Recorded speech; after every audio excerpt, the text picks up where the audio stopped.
دل کے تقاضے کی وجہ سے، ضرورت کے شدید احساس کی وجہ سے خود کیا۔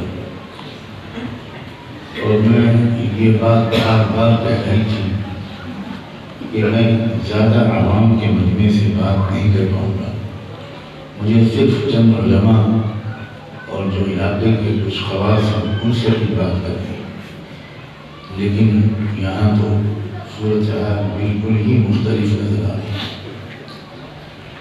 بہرحال اللہ تعالیٰ اس میں خیر ڈالے اور کچھ مفید بات صحیح نیت کے ساتھ سادہ لفظوں میں مختصر وقت میں کہنا میرے لیے آسان۔ میں نکاح سے ہی بات شروع کرتا ہوں۔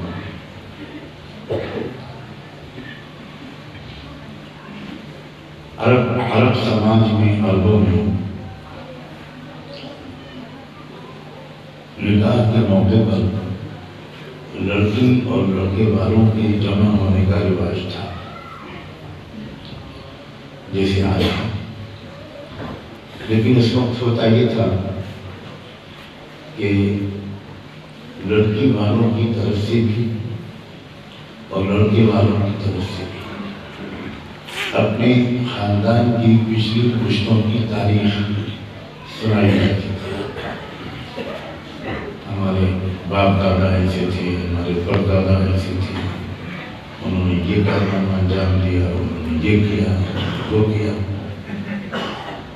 اور اکثر ایسا ہوتا تھا کہ دونوں خاندانوں کی اوپر کی پشتوں میں آپس میں جھگڑا اور لڑائی ہو چکی ہوتی تھی۔ اب جب مثال کے طور پر لڑکی والے اپنے باپ دادا کی بہادری کے قصے سناتے تھے تو اس میں ان لڑائیوں کا بھی تذکرہ آتا تھا جو لڑکی کے باپ دادا سے لڑکے کے باپ دادا کی ہو چکی ہوتی تھی۔ اب لڑکی کے والوں کو غصہ آتا تھا اور پھر وہ اپنے باپ دادا کی کارنامے، لڑائیاں، بہادری کے قصے وہ سنانا شروع کرتے تھے، اور پھر اس کو سن کر لڑکے والوں کو غصہ آتا تھا، پھر وہ شروع کرتے تھے۔ اور کئی بار ایسا ہوتا تھا کہ اسی کی وجہ سے نکاح کی محفل جنگ کے میدان میں بدل جاتی تھی، لڑائی شروع ہو جاتی تھی۔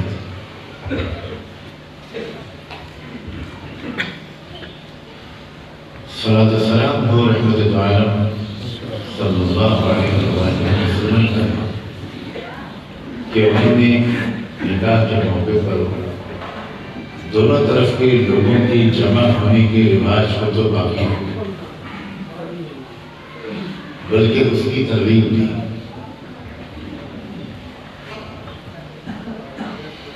لیکن نکاح کے محفل کو بھی اللہ کی یاد کی محفل بنا دیا،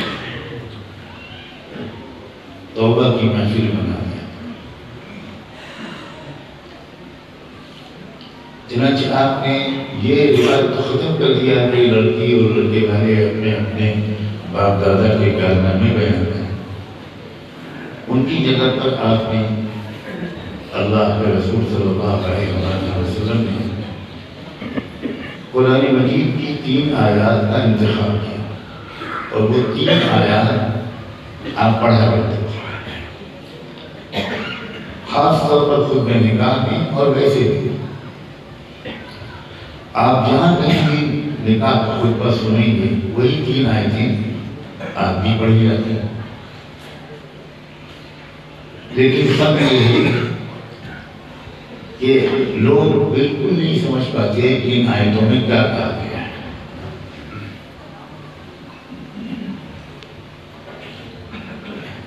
اس لیے کہ مسلمان ہندی پڑھتا ہے، سنسکرت پڑھتا ہے، انگریزی پڑھتا ہے، خدا جانے کیا کیا پڑھتا ہے، لیکن اللہ کے محبوب کی زبان نہیں پڑھتا۔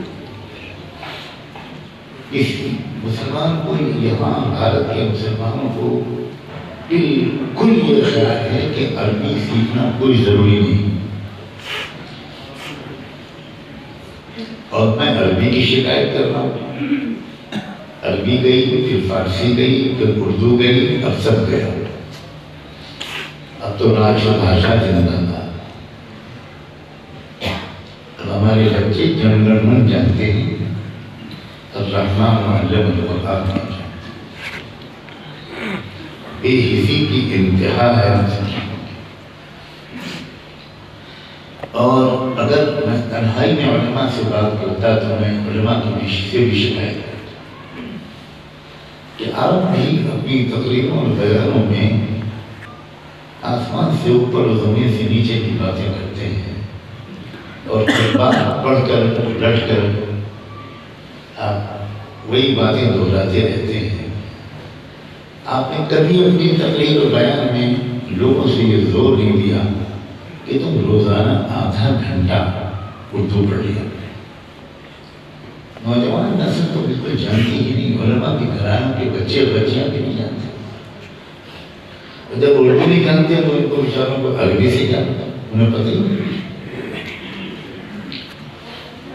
اور نہیں بندہ سمجھ میں آج تک نہیں آیا کہ جو عربی نہیں جانتا، جو قرآن کو نہیں سمجھتا، جو نماز کی دعاؤں کو نہیں سمجھتا، وہ کیسے زندہ رہتا ہے، وہ کیسے اس کے دل کو تسلی ہوتی ہے۔ اتنی بڑی محرومی اور جہالت کی بات ہے کہ آپ کہہ رہے ہوتے ہیں اپنے رب سے کہ اللہم انی ظلمت نفسی ظلما کثیرا، اللہ میں نے اپنے کو برباد کر دیا، تباہ کر دیا، بہت گناہ کیا، لیکن آپ کی عبادت عربی کی پڑھ رہے ہوتے ہیں اور آپ کو کچھ خبر نہیں کہ آپ اپنے اللہ سے کیا کہہ رہے ہیں۔ اس طرح کوئی لڑکا اپنے باپ سے، کوئی نوکر اپنے مالک سے معافی مانگے، ایک عبارت پڑھ کے معاف کریے، اسے کچھ خبر نہیں کہ وہ کیا کر رہا ہے، تو معاف کرنے کے بجائے ابا، اور وہ بھی مظفر نگر کے ابا 10 تھپڑ لگائے گا۔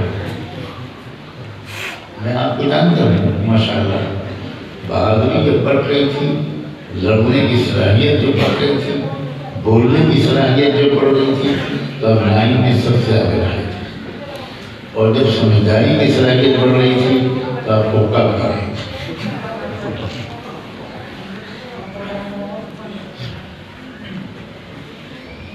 ویسا بھی ہے تو ادھر کا بیان ہم سن لیں گے، ادھر کا آپ سن لیں گے۔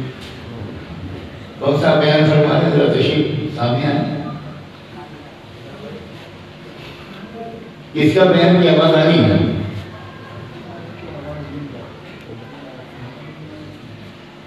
ہم نے تو عورتوں کے بارے میں سنا تھا کہ وہ بہت بولتی،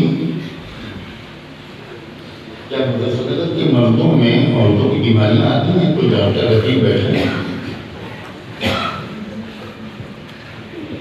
ہم نے سنا تھا کہ عورتوں کو اگر چپ کرنا ہو تو ایک بات پوچھنی پڑے گی کہ ہر عورت کھڑی ہو کر اپنی عمر بتائے، انشاءاللہ ایک نہیں بولے گی،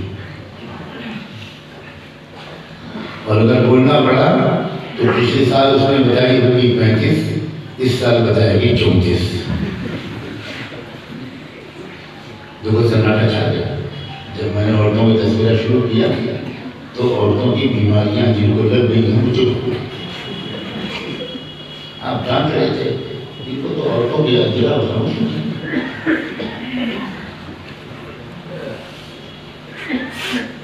دیکھ نہیں پاتے تو کم سے کم تذکری سنیں۔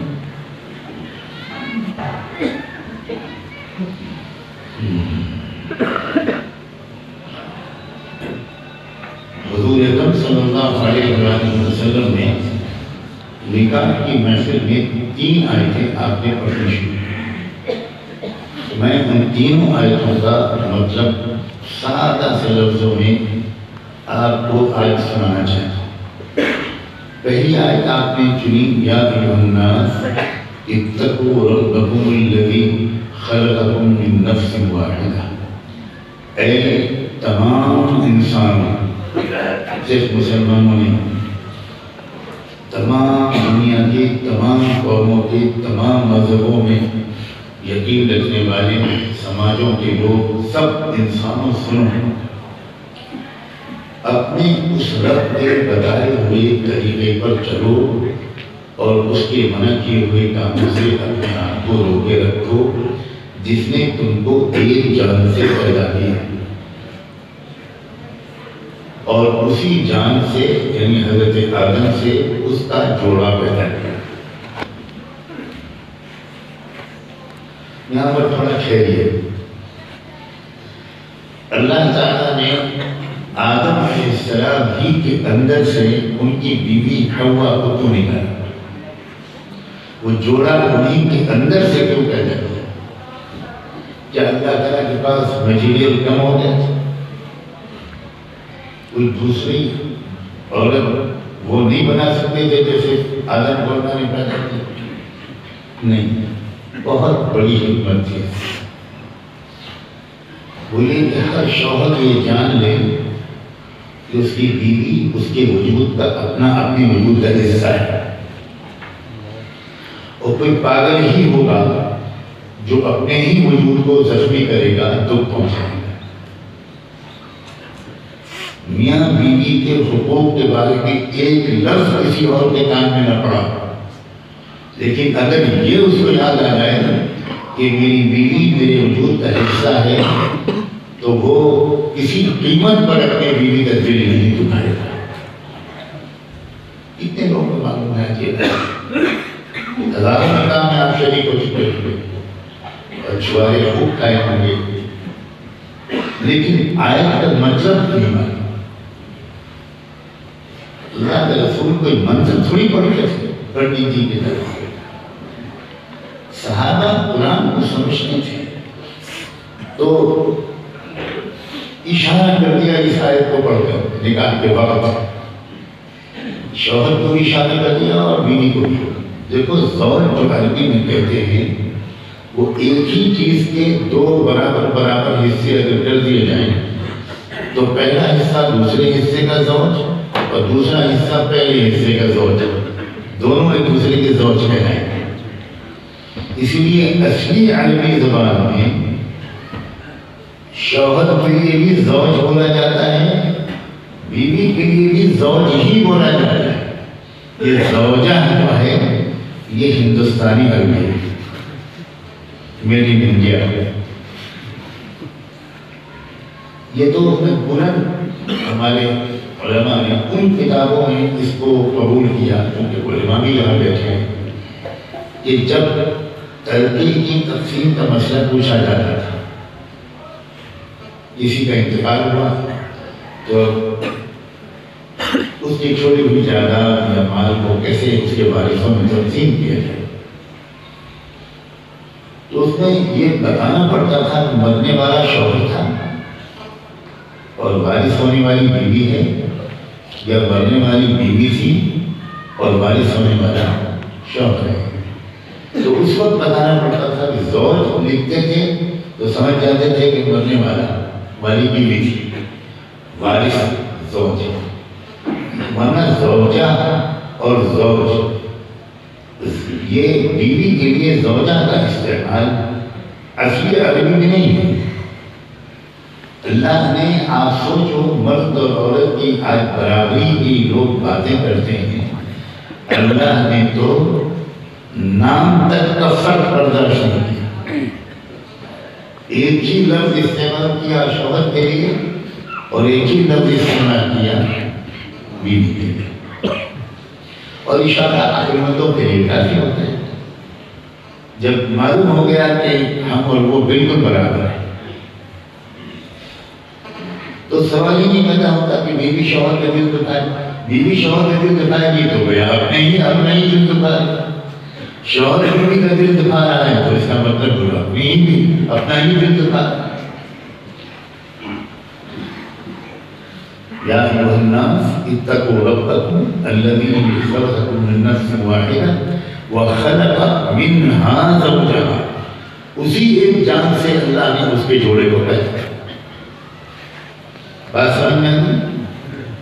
وَبَثَّ مِنْهُمَا رِجَالًا كَثِيرًا وَنِسَاءً، اور پھر اس جوڑے سے اللہ نے بہت سے مردوں اور عورتوں کو دنیا میں پیدا کر کے پیدا کیا۔